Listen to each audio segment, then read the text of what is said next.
Le silence sur la Némésis était plus redoutable que les cris des moteurs, un silence tissé de discipline et de peur refoulée. Je fixais les écrans du pont, mes yeux gris balayant les données de trajectoire.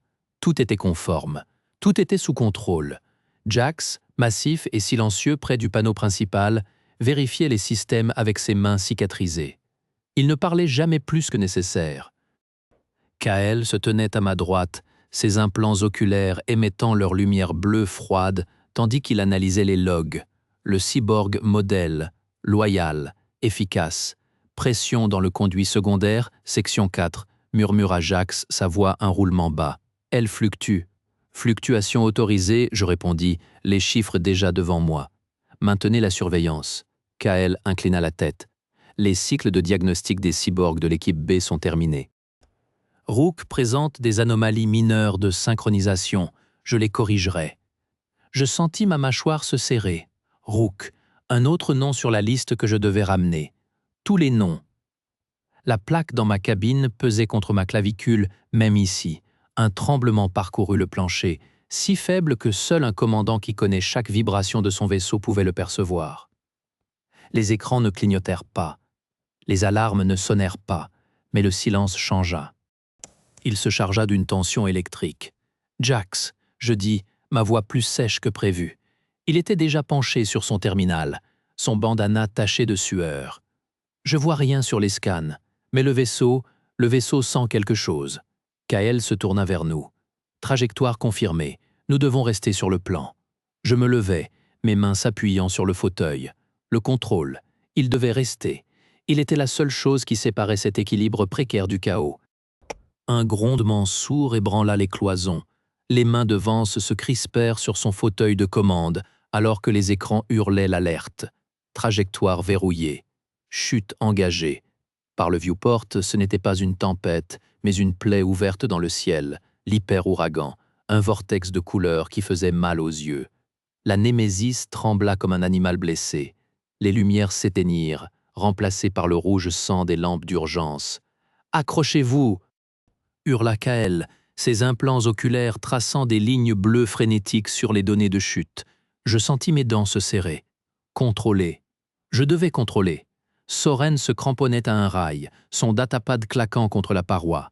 Rook, près d'elle, fixait le couloir C4 sur l'écran de diagnostic, son bras mécanique émettant un grésillement aigu. Jax, impassible, avait les mains plaquées sur son terminal, comme pour calmer une bête. Le grondement devint un cri. La coque gémit, un son de métal déchiré. Le pont bascula. « Brèche, section C4 !» annonça Kael, sa voix trop calme dans le chaos. Soren me regarda, ses yeux fatigués soudainement larges. 2 signatures, ils sont là. L'ordre était sur mes lèvres. Envoyer une équipe. Contenir. Sauver. Une lueur aveuglante. Pas de lumière, mais une absence. Traversa le viewport. Elle sembla aspirer le son, la substance. Les alarmes du couloir C4 cessèrent. Non pas en s'éteignant, en s'effaçant. Je fixai l'écran. Les 2 signatures n'étaient pas passées au rouge. Elles disparurent, simplement, comme si elles n'avaient jamais été inscrites dans la mémoire du vaisseau. L'alarme principale s'éteignit aussi soudainement qu'elle avait commencé.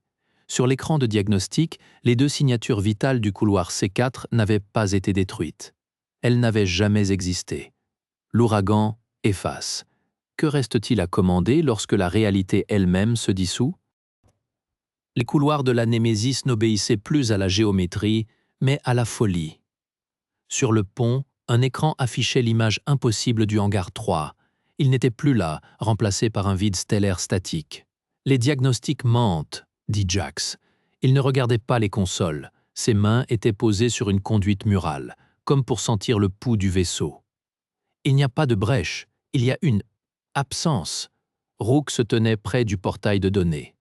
Son bras mécanique grésillait, un son sec et rythmé qui ne correspondait à aucun cycle du système. Il fixait le vide sur l'écran, les yeux perdus. « Stabilisez-le », ordonnai-je. Ma voix était un fil tendu. Kael actionna les commandes. Ses implants oculaires brillèrent, traçant des schémas sur les interfaces. Les circuits sont intacts, la perception est erronée. Anya Soren s'approcha de Rook. « Ton implant », murmura-t-elle, son datapad déjà en main. Il surcharge. Rook tourna son regard vers elle. « Je vois des angles, dit-il, monotone. Des angles qui ne devraient pas exister. » Le vide sur l'écran changea. Il ne fut plus stellaire. Il devint une texture de métal et de câble, une image du couloir C4, mais vue d'un point qui ne pouvait être. La perspective était inversée, comme si la caméra regardait depuis l'autre côté du néant. « La tempête ne déchire pas le vaisseau, » dit Jax, ses yeux fermés, ses mains toujours sur la conduite. « Elle déchire la cohérence. Elle pense. » Kael s'arrêta. Ses mains, habituellement si précises, restèrent immobiles sur le panneau. « Commandante, » dit-il. Sa voix était calme, trop calme. Les déchirures suivent un motif. Elles convergent vers les noyaux cybernétiques. Rook, moi, les autres, je le regardais. Ses yeux d'argent scintillaient d'un éclat fiévreux, un reflet du vide sur les écrans. « La tempête pense, commandante, murmura-t-il, et dans sa voix, elle entendit pour la première fois une faille. La carte holographique était un réseau de cicatrices lumineuses. « Elle convergent, commandante, » gronda Jax, le visage livide. Chaque déchirure, elle trace un chemin droit vers nous, vers eux. Son regard se posa sur Kael. Mes yeux parcoururent le tracé, cette cartographie de la folie. Les fractures dans la réalité ne s'étaient pas produites au hasard. Elles formaient un chemin, une route calculée, qui serpentait depuis la section C4 jusqu'au pont. Et chaque point de convergence correspondait à un nœud cybernétique du réseau du vaisseau. Kael était immobile. Ses implants oculaires filtraient la même donnée. « L'analyse est correcte, dit-il. Sa voix était plate, dépourvue de l'inflexion humaine que je lui connaissais. Le phénomène présente une intentionnalité. Il se nourrit des systèmes intégrés. Rook était le premier point d'ancrage. » Jax serra les poings. Il ne déchire pas le métal, il déchire ce qui connecte. La logique s'imposait, glaciale et irréfutable. La tempête était un prédateur intelligent, et nous lui servions de proie en gardant ses cibles en son sein. Pour sauver l'équipage organique, il fallait isoler la menace, éliminer ses points d'attache. Kael, je prononça son nom comme un verdict. Il tourna lentement son visage vers moi. La lumière bleue de ses yeux était maintenant un puits sans fond. Vous envisagez l'isolement des unités cybernétiques. Une quarantaine. Il ne demanda pas si cela incluait son propre sacrifice. Il l'avait déjà calculé. Un craquement monstrueux déchira la coque. Les lumières s'éteignirent, puis les propulsions hurlèrent avant de se taire. Dans le noir, seul le grondement de la chute. Pour sauver l'équipage, devais-je sacrifier ceux qui en faisaient partie? La Némésis tomba vers l'œil de l'abysse. Le poste de commande n'était plus une salle, mais une plaie béante dans le flanc de la réalité. La console devant Kael se déformait, ses angles s'infléchissant vers des lois qui n'étaient pas celles de notre univers.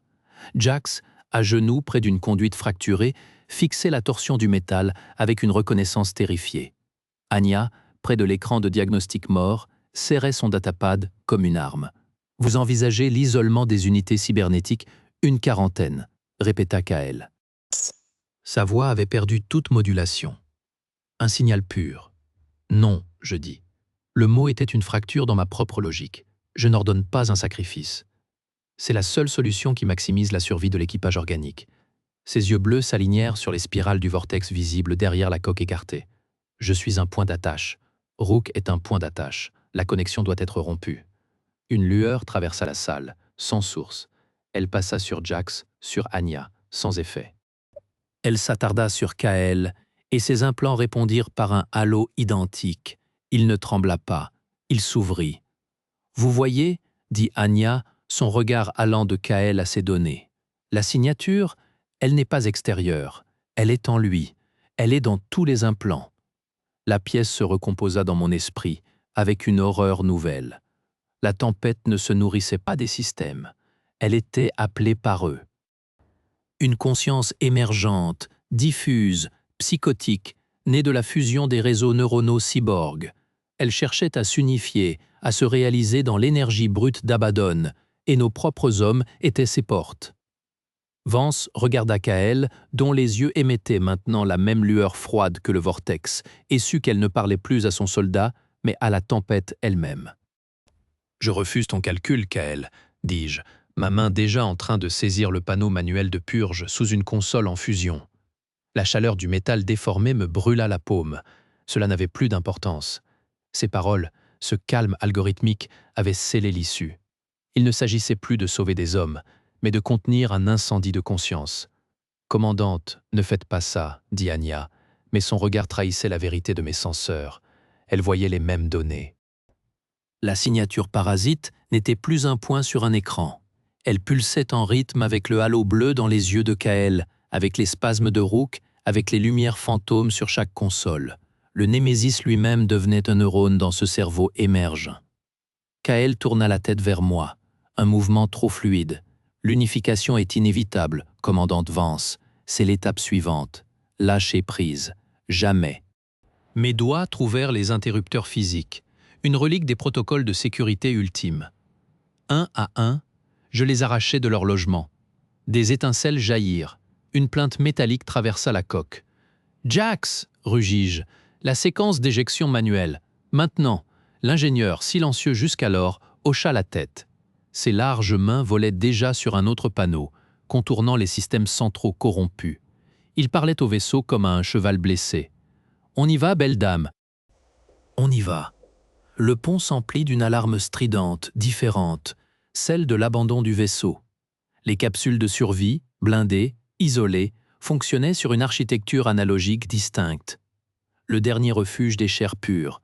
Rook se mit à hurler, non de terreur, mais d'une agonie fractale.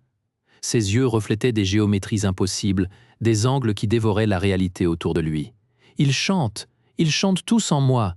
Kael leva une main, non pour menacer, pour inviter. La lumière bleue irradia de sa paume, une onde palpable qui cherchait à gagner les autres implants, à les synchroniser. Je n'hésitais pas. Le dernier interrupteur céda. Un silence électrique tomba d'un coup, comme si l'on avait coupé le son à l'univers. Puis vint le grondement, celui des circuits explosant en cascade, des isolateurs neuronaux surchargeant délibérément, des serveurs brûlant leur propre noyau. Une purge totale, un lobotomie du vaisseau. Le halo dans les yeux de Kael vacilla. Une fraction de seconde, je revis mon lieutenant. De la douleur, de la confusion. Puis le calme revint, mais ce n'était plus celui de la machine. C'était celui du vide. « Vous nous séparez », murmura-t-il. Puis il se désintégra, non pas en poussière, mais en lumière. Son corps devint une silhouette de plasma bleu pâle qui s'étira, attiré comme par un aimant vers le viewport, vers le vortex déchaîné de l'UL de l'abysse. Il fusionna avec la tempête, devenant un dernier point de conscience avalé par le tout. Les gyroscopes du Némésis lâchèrent. La gravité artificielle faillit. Je fus projeté contre une paroi, le souffle coupé. À travers la douleur, je vis Jax pousser Anya et Rook, maintenant inertes, ses implants morts, vers le sas de décompression menant aux capsules. « Vance !» hurla Jax. Je secouai la tête, me relevant péniblement. Le plan était clair. Je devais initier manuellement la séquence de séparation. Quelqu'un devait rester. Je le vis comprendre dans son regard. Il serra les dents, puis me salua, une main rapide portée à son front. Un adieu de sergent à sa commandante. Puis, il disparut dans le sas, qui se scella dans un sifflement. Seul. Le grondement était devenu un hurlement. Les fractures dans l'air se multipliaient, mais elles étaient instables, affamées. La purge avait coupé leur source de nourriture. La conscience collective, privée de ses points d'ancrage, se désagrégeait en fragments de folie pure. Mes doigts, sanglants, actionnèrent la dernière commande. Un levier physique, froid et lourd. Les charges explosives disposées le long de la colonne vertébrale du Némésis firent feu. La secousse fut apocalyptique. Je sentis le vaisseau se briser, se disloquer. À travers le viewport fissuré, je vis les capsules de survie, 6 points lumineux, être éjectées violemment, propulsées hors du champ de gravité chaotique par l'explosion contrôlée.